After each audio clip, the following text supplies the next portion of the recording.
ವೀಕ್ಷಕರೇ ನಮಸ್ತೆ. ಇಲ್ಲಿ ನೋಡ್ತಾ ಇದ್ದೀರಲ್ಲ, ನಿನ್ನೆ ತಾನೇ ಮರಿ ಹಾಕಿದ್ದಾಳೆ. ಬಟ್ ನೋಡ್ರಿ, ನೀಟಾಗಿ ನಾವು ಚೀಲ ಹಾಕಿ ಮಲಗಿಸಿದ್ರೆ ಆಯಿತು ಮಲ್ಕೋತಾ ಇಲ್ಲ. ಈ ಥರ ಬಂದು ಮಣ್ಣನ್ನು ತೆಗೆದು ಒಂದೇ ಮರಿ ಹಾಕಿದೆ ಇದು. ಯಾಕಂದರೆ ಇದು ಆಲ್ರೆಡಿ ತುಂಬ ಹಳೇ ನಾಯಿ, ತುಂಬ ವರ್ಷಗಳ ನಾಯಿ, 10-15 ವರ್ಷದ್ದು. ಸೊ ಹಂಗಾಗಿ ಸುಮಾರು ಒಂದು 10-12 ಸಲ ಇದು ಮರಿ ಹಾಕಿದೆ. ಅವಾಗೆಲ್ಲ 7-8 ಹಾಕೋದು. ಬರ್ತಾ ಕಡಿಮೆ ಆಯಿತು. ಲಾಸ್ಟ್ ಸೀಸನಲ್ಲಿ 1 ಹಾಕಲಿಲ್ಲ ಇದು, ಆದ್ದರಿಂದ 2 ಮರಿ ಹಾಕಿತ್ತು. ಈಗ ಒಂದೇ ಒಂದು ಮರಿ ಹಾಕಿದೆ. ನೋಡ್ರಿ ಹೇಗಿದೆ ಇದನ್ನು ಮುಟ್ಟೋದಕ್ಕೆ ನಾನು ಒಬ್ಳಿಗೆ ಮಾತ್ರ ಪರ್ಮಿಷನ್ ಕೊಟ್ಟಿದ್ದೆ. ಇದು ಆಯಿತು, ಬಾ ಜಾಣ, ಬಾ ಏನು ಮಾಡಲ್ಲ, ಇಲ್ಲೇ ಇದೆ, ನಿನ್ನ ಕಣ್ಣಿದ್ರಿಗೆ ಇದೆ. ಆಯಿತು ನಾನೇನು ಮಾಡಲ್ಲ. ಈ ಕಲ್ಲು ಮಣ್ಣೊಳಗೆಲ್ಲ ಇಟ್ಕೊಂಡಿದ್ಯಾ.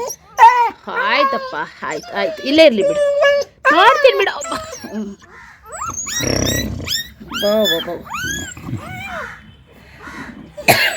ಧೂಳು ನೋಡ್ರಿ, ಹಿಂಗೆ ಹಾಕೊಂಡ್ಯಾಳೆ ಮರಿನ. ಮಣ್ಣಪ್ಪ, ಅದಕ್ಕೆ ಹೆಣ್ಮರಿ ಹಾಕ್ಬಿಟ್ಟಿದೆ. ಗಂಡ್ಮರಿ ಹಾಕಿದರೆ ಯಾರಿಗಾದ್ರೂ ಕೊಟ್ಟು ಕಳಿಸ್ಬೋದಿತ್ತು. ಹೆಣ್ಮರಿ ಯಾರೂ ಇಸ್ಕೊಳ್ಳಲ್ಲ. ಏನು ಮಾಡಬೇಕೋ ಗೊತ್ತಿಲ್ಲ.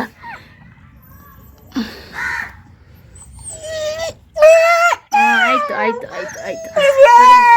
ಇಟ್ಟಿಗೆ ಎಲ್ಲ ಇದೆ ಇಲ್ಲಿ, ಇದ್ರ ಹತ್ರ ತಂದು ಹಾಕ್ಬಿಟ್ಟಿದೆ. ಆಯಿತು,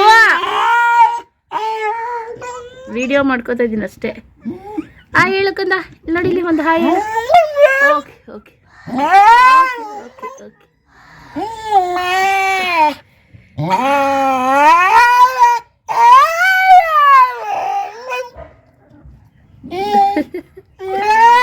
ಹಾಲು ಕುಡಿಯಕ್ಕೆ ಬಿಡೋಳಿಕೆ, ಹಾಲು ಕುಡಿಯಕ್ಕೆ ಬಿಡೋಳಿ, ಸರಿಯಾಗಿ ಹಾಲು ಕುಡಿಯಕ್ಕೆ ಬಿಡು. ತೆಗಿ, ಈ ಕಡೆ ತೆಗಿ. ಇಲ್ಲಿ ಕಂದ ಬಿಡ, ನಾನು ಏನು ಮಾಡಲ್ಲ. ಅಲ್ಲಿ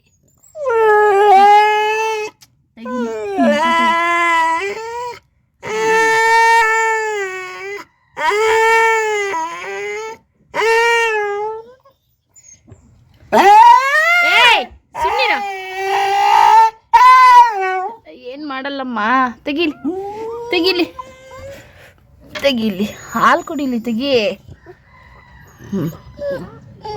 ತೆಗಿ, ಜಾಣ.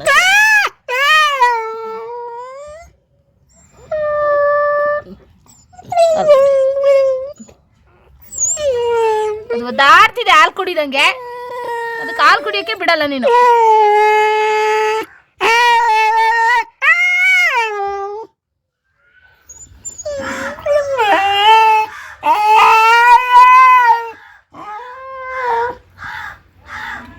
ಹೊರಗಡೆ